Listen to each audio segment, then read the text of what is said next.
Welcome. Come closer. We are going on a journey into the most powerful and perhaps the most divisive force shaping our world. It's not a nation, not an ideology.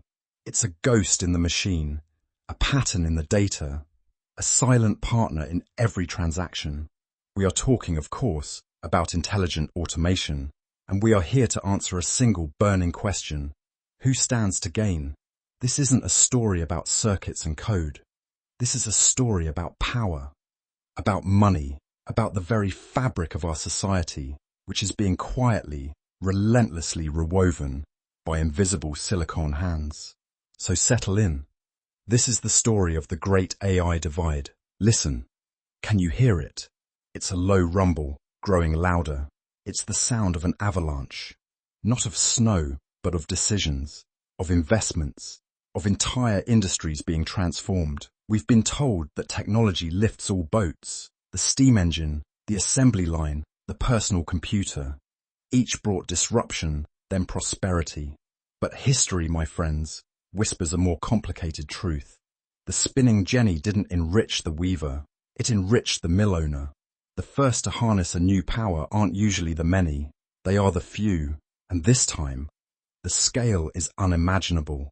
In the last 2 years alone, intelligent automation has swept through sectors like a silent tide. In finance, AI traders execute millions of transactions in the blink of an eye, not for a team of analysts, but for a single hedge fund's algorithm. In logistics, warehouses are now orchestrated symphonies of robotics, managed by a handful of technicians where once stood hundreds. In media, content is generated, curated, and even targeted by systems that learn our deepest desires from the digital breadcrumbs we leave behind. The central question hangs in the air, thick and heavy. Is this time different?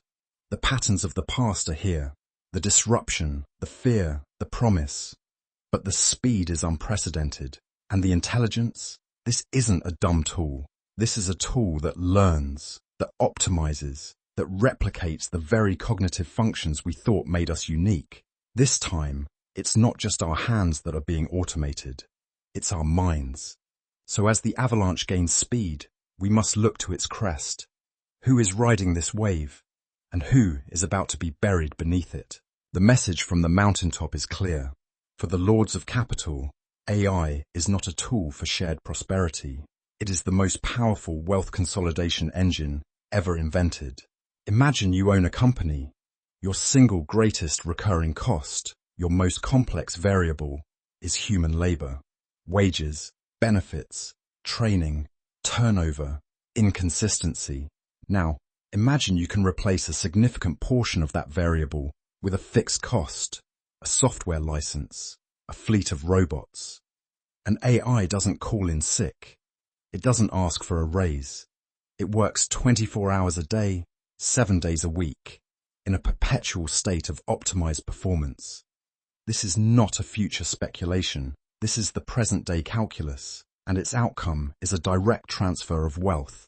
The money that once flowed to paychecks now flows upward as profit. It's simple, brutal arithmetic. AI, for the capital owner, is the ultimate leverage, but it goes deeper. This leverage creates what economists call superstar firms. Think of the tech titans you already know. With AI, they don't just dominate a market, they absorb it. An AI-driven platform can personalize its service for 1 billion users with an efficiency no human-staffed competitor can match. It can undercut prices, predict demand, and lock in customers with a seamless automated ecosystem. The gap between the top company and the second-place company isn't a gap anymore, it's a chasm. The winner takes almost all. And where does the massive profit from these superstar firms go? It flows into a self-perpetuating engine of wealth. Venture capitalists and tech giants don't just use AI. They feed the very system that enriches them. They invest billions into the most promising AI startups. When those startups succeed, they are often acquired, funneling even more power and profit back to the top. Now, let us descend from the mountaintop and walk among the rest of us, the workforce. Here, the story splits into 2 starkly different paths. On the first path, we find the immediate and visceral impact: displacement. This is not about the robots are coming cliché. They are here, and they are not starting with the most complex jobs. They are starting with the most routine cognitive and manual tasks. Paralegals sifting through thousands of documents for discovery can do it in minutes. Radiologists scanning for common anomalies. AI assistants are now a second, hyper-vigilant pair of eyes, often meaning you need fewer first pairs of eyes. Customer service agents, data entry clerks, mid-level analysts. Roles built on patterns and procedures are being quietly, efficiently dissolved. But look at the second path. Here, the landscape is different. A new class of worker is emerging, the AI adjacent. Their value is not in doing the task the AI does, but in speaking its language. The prompt engineers, the data wranglers, the machine learning specialists, the ethicists, the managers who can bridge the human and silicon teams. For them, salaries are soaring. They possess the golden skills, the ability to guide, train, interpret, and collaborate with the intelligence we've created. And so, within the workforce itself, a new divide is born. Not just between the employed and unemployed, but between the AI haves and the AI have-nots. The haves wield AI as a personal performance multiplier. They use it to write code, generate reports, analyze markets, create designs, accomplishing in an hour what used to take a day. Their productivity, and thus their income and job security, skyrockets.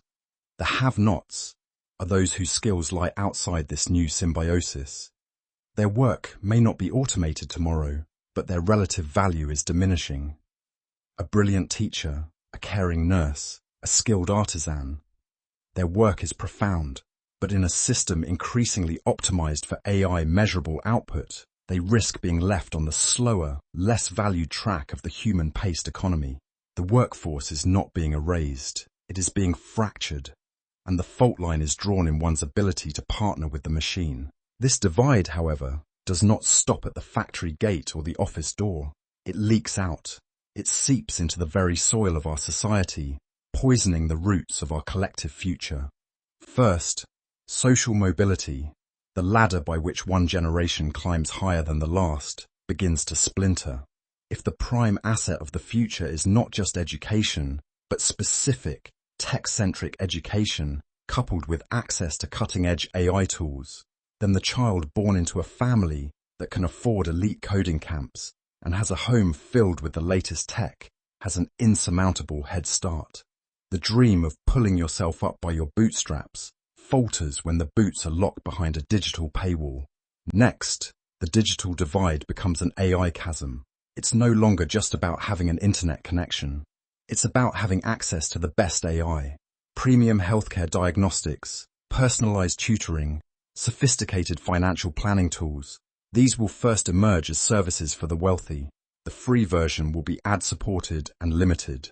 The powerful version will be subscription only. The quality of your life, your health, your children's education will be increasingly determined by the tier of AI you can afford. And what grows in the shadow of such a chasm? Resentment, alienation, a deep, corrosive sense of injustice. We see the early tremors now, in political polarization, in the erosion of trust in institutions, in the rise of populist anger. When a significant portion of the population feels the future has been programmed to exclude them, the social contract begins to tear. This is no longer an economic issue. It is a threat to the stability of our democracies. The wealth divide powered by AI is not just about bank accounts. It is about power, opportunity, and ultimately, about dignity. We stand now at a crossroads. The path we are on is clear, and it leads to a pinnacle of astonishing wealth for a few, overlooking a vast plain of stagnation and discontent for the many. But paths can be changed. The future is not a pre-written algorithm. It is a choice. So what are our tools? We can speak of policy, of reskilling and upskilling programs on a scale never before imagined, funded by those reaping the greatest rewards. Of concepts like universal basic income, not as a handout, but as a dividend from the vast productivity gains of the AI age. A foundation of security that allows people to adapt, learn, and contribute in new ways. Of modernizing tax structures, considering a robot tax or wealth taxes, to ensure the prosperity generated by automation is shared, not just hoarded. We can demand ethical and inclusive innovation. We can build AI that augments human dignity rather than replacing it. That is designed to be accessible, to explain its decisions, to be a tool for the many, not a weapon for the few. This requires a conscious shift in motive, from pure profit maximization to human flourishing. But finally, and most importantly, this story must end with you. You are not a passive character in this tale. You are an active participant. Your mindset is your first defense. Cultivate AI literacy. Learn its language, not necessarily to become a coder, but to understand its logic, its biases, its potential. Use it, experiment with it, make it your lever. Become a hybrid. Marry your deepest human skills, creativity, empathy, ethical reasoning, strategic vision, with the computational power of AI. Be the one who asks the profound question the AI cannot conceive of, and then use the AI to help answer it. The most valuable person in the future will not be the one who knows everything, or the one who can process the fastest. It will be the one who can best orchestrate the collaboration between human and machine. The great AI divide is being written, but the ending is not yet set. Will it be a story of separation and strife? Or can we write a story of shared intelligence, of leveraged potential, of a future where the most powerful tool we've ever created elevates not just a privileged few, but all of humanity? The bell has chimed. The avalanche is moving. The choice now is ours.